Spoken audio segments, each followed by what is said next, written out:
Breakfast কিংবা ডিনারে এরকম আটা এবং ময়দা দিয়ে মুখরোচক নাস্তা তোমরা বানিয়ে ফেলতেই পারো, যেটা হবে খুবই ক্রিস্পি এবং মুখরোচক। নমস্কার বন্ধুরা, মিষ্টিমন চ্যানেলে সবাইকে সুস্বাগত। আজকের এসেছি আটা এবং আলু দিয়ে মুখরোচক নাস্তা রেসিপি নিয়ে, যেটা খুবই হবে ডেলিশিয়াস। তাহলে কথা না বাড়িয়ে চলুন বন্ধুরা, আজকের এই মুখরোচক নাস্তাটা কিভাবে বানাচ্ছি দেখে নেওয়া যাক। এই রেসিপি বানানোর জন্য এখানে আমি এই বাটির পরিমাপ করে 2 বাটি আটা নিয়ে নিয়েছি। তোমরা আটার জায়গায় ময়দাও কিন্তু নিতে পারো। এইবার আমি এখানে নিয়ে নিয়েছি প্রয়োজন মতো লবণ, আর সঙ্গে নিয়ে নেব হোয়াইট অয়েল। আমি এখানে অলমোস্ট 1 চামচ হোয়াইট অয়েল নিয়ে নিলাম। এইবার আটার সাথে হোয়াইট অয়েল এবং লবণটা একটু ভালোভাবে মিশিয়ে নিচ্ছি। দেখতেই পাচ্ছ বন্ধুরা, মিশিয়ে নিয়েছি। যখন দেখবে এরকম আটাটা এরকম মাখানোর মতো একটা তৈরি হচ্ছে, তখনই বুঝে নিতে হবে যে ম্যারিনেট করা কমপ্লিট হয়ে গেছে। এইবার এখানে আমি দিয়ে দিচ্ছি জল। আমি এখানে অল্প অল্প করে জল দিয়ে একটা ডো ফর্ম করে নেব। যেমন আমরা নর্মাল রুটি পরোটা করি, সেরকম কিন্তু একটা ডো ফর্ম করে নিতে হবে। দেখতেই পাচ্ছ বন্ধুরা, একটা ডো ফর্ম কিন্তু আমার রেডি হয়ে গেছে, এবং এটা কতটা সফট হয়েছে তোমরা নিশ্চয়ই দেখে বুঝতে পারছো। এবার একটু আমি ঢাকা দিয়ে রেখে দেব। এদিকে অলরেডি গ্যাসে একটা কড়াই বসিয়ে দিয়ে গরম হয়ে যাওয়ার পরে আমি এখানে 1 চামচ মতো সর্ষের তেল দিয়ে দিলাম। দিয়ে এখানে ফোড়নে দিয়ে দিলাম গোটা জিরে আর গ্রেট করা আদা।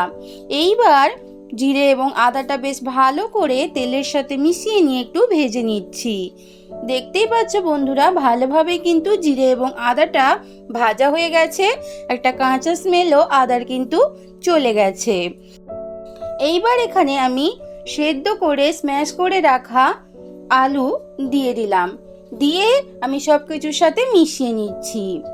আমি এখানে 2টো আলু সেদ্ধ করে আগে থেকে রেখে স্ম্যাশ করে রেখেছিলাম। এইবার ভালোভাবে সব কিছুর সাথে একটু মিশিয়ে নিচ্ছি। এইবার এখানে দিয়ে দিলাম স্বাদ মতো লবণ। এবার দিয়ে দিচ্ছি খুব সামান্য পরিমাণে গোলমরিচ পাউডার।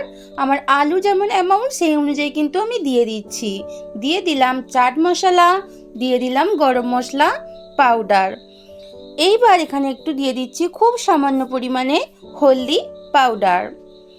এইবার একটু ঝালঝাল করার জন্য আমি এখানে দিয়ে দিচ্ছি লঙ্কা পাউডার। তোমরা চাইলে কাঁচা লঙ্কা কুচি কিন্তু দিতে পারো, আর ঝালটা তোমরা তোমাদের পছন্দ অনুযায়ী কিন্তু দিও।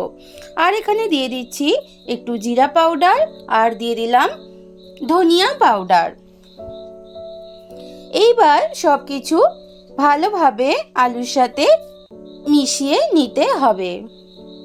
এই সময় গ্যাসের ভলিউমটা কিন্তু একদম মিডিয়াম টু লোতে রাখতে হবে, নাহলে কিন্তু পুড়ে যাওয়ার সম্ভাবনা থাকে। দেখতেই পাচ্ছ সবকিছু কিন্তু বেশ ভালোভাবে আলুর সাথে মিশে গেছে। আলুর পুরটা কিন্তু আমার একদম রেডি হয়ে গেছে। পুরটা এবার তুলে নিচ্ছি। এদিকে ঢাকাটা খুলে নিলাম। দেখতেই পাচ্ছ আটাটা আমার রেডি হয়ে গেছে। একটু আবার আমি ভালো করে মেখে নিচ্ছি, যাতে আরো একটু সফট হয়ে যায়। এইবার আটার মণ্ডটাকে একটু 2 ভাগে ভাগ করে নিয়ে একটা মণ্ডকে একটু লম্বা লম্বা করে নিচ্ছি। নিয়ে এবার লেচি আকারে কেটে নেব। যে যেমন শেপ করতে চাও, ছোট বড় তোমরা তোমাদের পছন্দ অনুযায়ী করো। আমি আমার যেরকম দরকার আমি সেভাবে কিন্তু লেচিগুলো কেটে নিচ্ছি। বন্ধুরা দেখতেই পাচ্ছ সমস্ত লেচিগুলো কিন্তু বেশ ভালোভাবে কেটে নিয়ে আমি একটু গোল গোল করে নিচ্ছি, যাতে আমি যখন বেলবো সেটা সুবিধা হবে। তার জন্য একটু ভালোভাবে গোল গোল করে নিচ্ছি। এইবার আমি একটা বেলুন চাকি নিয়ে নিয়েছি এবং একটা আমি লেচি নিয়ে আটাতে কোট করে নিলাম। নিয়ে এবার একটা বেলনি কাঠ দিয়ে এবার আমি বেলে নিচ্ছি। দেখতেই পাচ্ছ খুব একটা কিন্তু বড় হবে না, যেমন আমরা লুচি পুরি বানাই সেরকম কিন্তু শেপটা দিতে হবে। খুব পাতলাও হবে না, খুব মোটাও হবে না এবং অনেকটা বড়ও হবে না। এইবার আলুর পুরটা আমি মাঝ বরাবর দিয়ে এইবার একটু চেপে চেপে দিচ্ছি আঙুল দিয়ে। এইবার যেটা বেলে রেখেছি আটার মণ্ডটা, ওটা এবার সাইড থেকে ঘুরিয়ে ঘুরিয়ে আমি পুরো রেডি করে নিচ্ছি। দেখতেই পাচ্ছ আমি কীরকম ভাবে বানিয়ে নিলাম। মুখটা বেশ ভালো করে ঘুরিয়ে কিন্তু বন্ধ করে দিতে হবে, নাহলে কিন্তু পুরটা বেরিয়ে যাওয়ার সম্ভাবনা থাকবে। আমি যেভাবে বানালাম তোমরা ওইভাবে বানালে কিন্তু পুরটা আর বাইরে বেরিয়ে যাবে না। আমি যতটা পুর নিয়েছি আমার এই পুরির জন্য এতটাই কিন্তু দরকার। তোমাদের যদি মনে হয় বেশি পুর দিয়ে করবে তোমরা করতে পারো, কিন্তু সেক্ষেত্রে খেয়াল রাখবে যাতে পুরটা বাইরে বেরিয়ে না যায়। এইবার বেশ আবারও একটু আটা নিয়ে একটু হাতে চেপে চেপে দিয়ে একটা বেলনি কাঠ দিয়ে বেশ আলতোভাবে কিন্তু প্রেস করে একটু বেলে নিচ্ছি। দেখতেই পাচ্ছ পুর কিন্তু আমার সেভাবে বাইরে বেরিয়ে যাচ্ছে না। দেখতেই পাচ্ছ আমি বেলে নিয়েছি, খুব বড়ও করিনি খুব ছোটও করিনি এবং পাতলাও করিনি, যতটা আমার দরকার সেরকম কিন্তু আমার পুরিটা রেডি হয়ে গেছে। এইভাবে সমস্ত পুরিগুলো কিন্তু আমি রেডি করে নেব। এই দেখো বন্ধুরা, সমস্তগুলো আমার বেলা কমপ্লিট। কনসিস্টেন্সিটা তোমরা দেখতেই পাচ্ছ, খুব মোটাও নয় খুব পাতলাও নয়। গ্যাসের মধ্যে কড়াই বসিয়ে দিয়ে বেশ কিছুটা হোয়াইট অয়েল আমি দিয়ে দিয়েছি। হোয়াইট অয়েলটা গরম হয়ে যাওয়ার পরে এবারে বেলে রাখা পুরিগুলো দিয়ে দিলাম। গ্যাসের ভলিউম কিন্তু প্রথমটা তেলটা গরম করার জন্য একটু হাইতে রাখতে হবে, এরপরে একটু লো টু মিডিয়ামে করে রাখতে হবে মাঝ বরাবর। একটু গরম তেল পুরির উপরে একটু ছিটিয়ে দিলাম। দেখতেই পাচ্ছ উপরটা বেশ ভালোভাবে কিন্তু ফুলতে স্টার্ট করেছে, দেখেই কিন্তু তোমরা বুঝতেই পারছো। এইবার অপোজিট দিকটা উল্টে দিচ্ছি।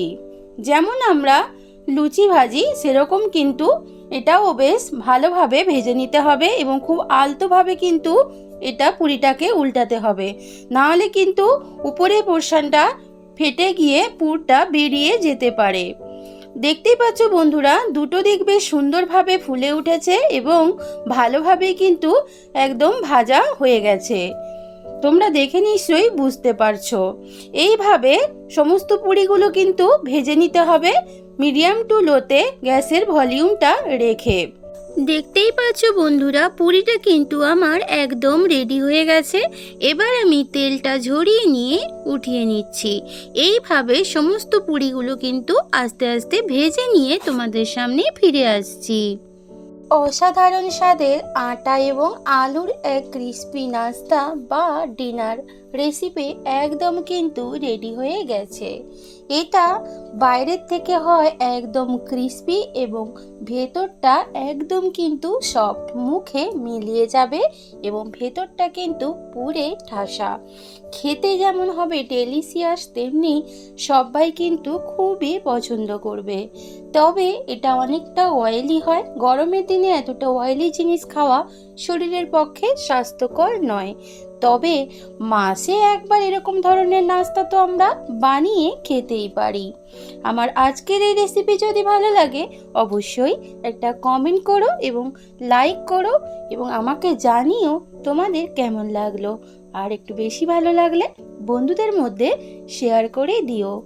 আমার চ্যানেলের পুরনো এবং নতুন বন্ধু সবাইকে পাশে থাকার অনুরোধ জানিয়ে আজকের মতো টাটা। সবাই ভালো থেকো, সুস্থ থেকো।